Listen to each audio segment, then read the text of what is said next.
He has missed the mood of the crowd. What we do need now is a change in music. We need a change in the rhythm. We need to change the way how we approach our economic development. And I think that is particularly critical as it relates to the sustainable development and the governance surrounding sustainable development. What is required now is that we need to understand what is really sustainable development in a Caribbean context.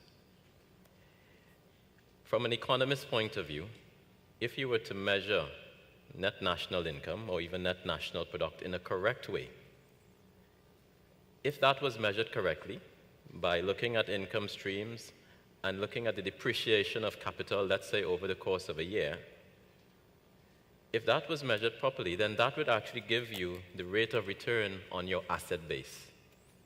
But what is your asset base?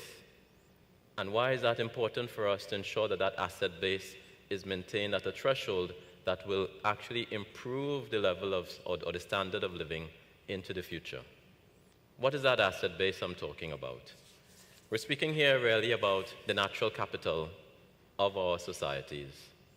And here I'd like to say, in particularly, we need to focus particularly now on the blue and the green economies. In a country like Trinidad and Tobago, of course, there are natural resources below the ground. How you utilize those resources and how you actually use the revenues from those resources are also quite critical. We must also look at the human capital aspect of our economies.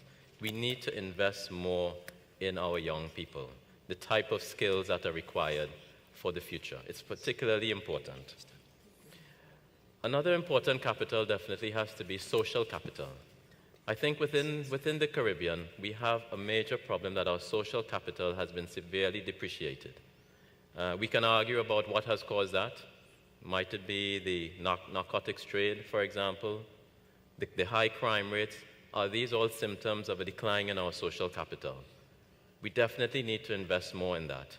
And so what I'm saying here now is that governments, policymakers need to have a concerted effort to ensure that social capital is rebuilt, because without that we won't have the trust in society and our economies will not be able to grow at the levels which are required for sustainable development. We must also look at our man-made capital as well, the infrastructure that economic prosperity is reliant on.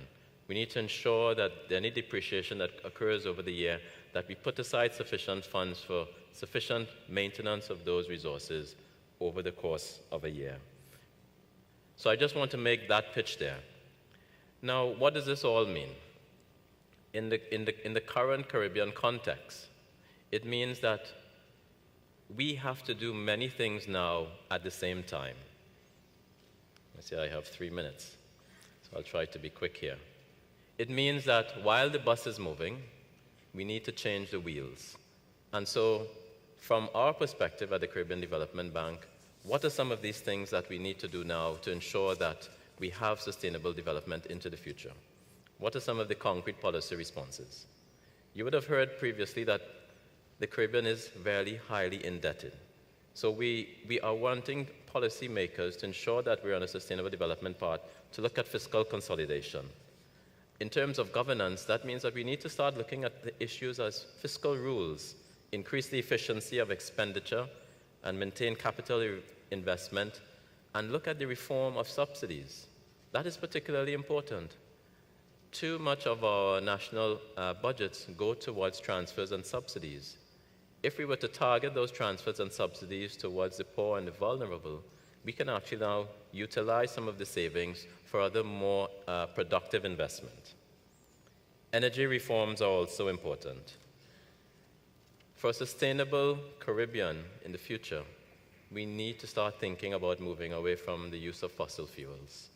We need to start looking at greater incentives for the use of renewable energy within the Caribbean. And so that means looking at the regulatory environment within which we operate. I mentioned before the whole idea of human capital development. Investment in quality education for all is imperative. What we have found that in the Caribbean is that not enough students in secondary schools have access to quality education. That is the reserve of only a few. What I'm saying is that every child who goes into school must be and must have access to good quality teaching. Very, very important. The need for higher savings rates. In the Caribbean region, we have too low a savings rate. And if you don't have a sufficient savings rate, it means that you will not have sufficient investment for the future. And that goes for both public and the private sector. We need to find incentives to improve the overall savings rates for our economies. I'd also like to say that the private sector is particularly important for our future. And this is why I'm saying that while previously the growth strategy which we pursued was sufficient at that time, now we actually have to look at a growth strategy whereby the private sector becomes the engine of growth. And so we need to look at the doing business indicators. What's actually inhibiting the private sector from taking on a greater focus within the economy? I just have 3 more points quickly before I wrap up. Labor market reforms are particularly critical, and I think that this one is particularly useful for us to remember in terms of regional integration. And that includes Suriname here. If we look at the data and we do some forecasting, let's say, for example, using some very conservative growth rates for Trinidad and Tobago, this economy would require just over 300,000 more workers by 2030. If you look at the unemployment rate in St. Lucia at this point in time, it's about 25% of the workforce. In absolute numbers, that's only about 20,000 people. If we allow the free movement of labor within the region, we can eradicate poverty. We can actually have the movement of labor, let's say from St. Lucia to Trinidad, to fill that employment hole. And then we have to also now look at how we can encourage the remittances from people who might be working in Trinidad to send money back to their families, let's say in other parts of the region. We have to start looking at the Caribbean as a whole here. Can we say, for example, that some parts of the Caribbean can be seen as special economic zones, for example, so that we can have people moving freely towards those zones and working and remitting back to their home territories? And last point I just want to make here, it's very important for us to understand how important we have efficient regional transport for the region. If we are to encourage regional integration, we need to ensure that the peoples in different parts of this region know one another. And having efficient transport at low cost that encourages people to move freely throughout the region is particularly critical. We cannot have regional integration without efficient regional transport. So let me stop there. Thank you.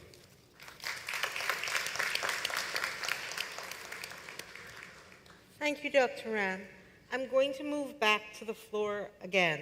And given that we have at least Minister Dukran and the Minister of Grenada still with us, and a number of PSs and senior officials, please do not be shy about the mic. There are some interesting points that have been raised that it would be good to get a perspective on. For example, from the perspective of sovereignty, the free movement of labor markets, which is something that has come up again and again in 30-something years. If there are issues that you wish to share that might lead to some collective thinking. I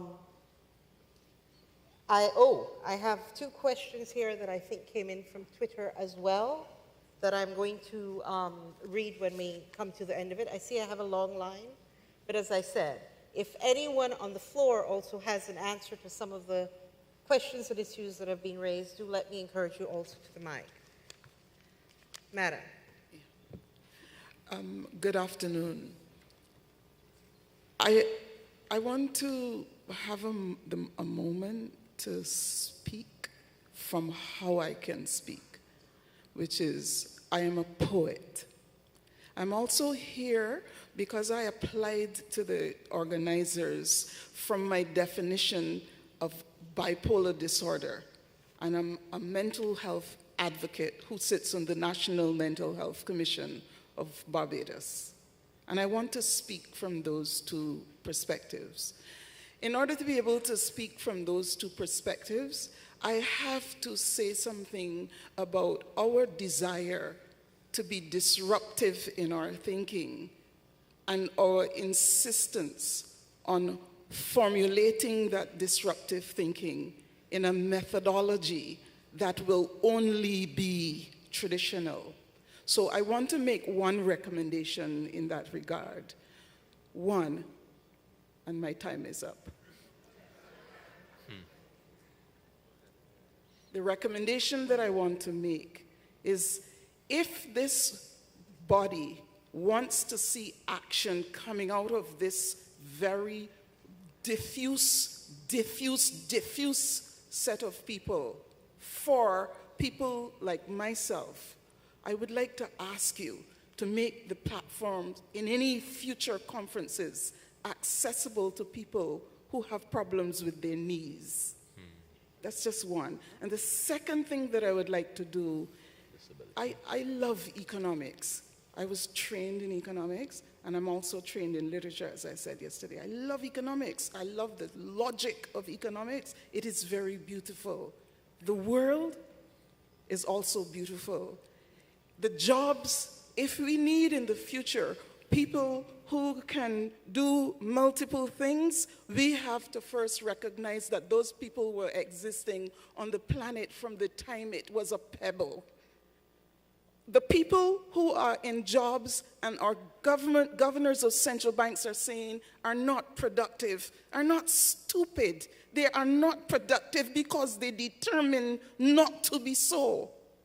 So if we want to have people who can do multiple things, let us recognize those people presently exist in the jobs that we have. And I will stop there because I'm having the... Thank you very much. Please. No more comments on that. Hello. My name is Jonathan Barker, and I'm with the Global Shapers Hub of Port of Spain. And my question is probably most applicable to the comments of Professor Lino Brugiglio, who spoke about the private sector. It's a specific question directly about Trinidad and Tobago, but it might spark some thoughts about other countries in the region. So, given that fuel and electricity is so highly subsidized in Trinidad and Tobago, and the public pays so little for it, many alternative energy solutions that could be attractive and sustainable business models abroad become unfeasible here because the payback period is so long. If such projects were government funded, however, and consideration were given for the savings on our $1.1 billion annual energy subsidy cost to our country, then the true payback period of the project could be calculated and becomes feasible. Has this ever been considered? Thank you. Morning. Asha Kambon is the name. I want to agree and thank the panel, but I want to agree that, in fact, we have to remove the barriers that constrain the free movement of people in the region, including and particularly those that come from Haiti. Second, I'd love to hear the young people become the voice for those youth who are being thrown away in the criminalization of young people, either through legislation which speaks to the criminalization of the use of marijuana and so on. And we've got to get over that in the region. Surely, and the people who should be in the forefront of that should be the young people who care for all those young people whom we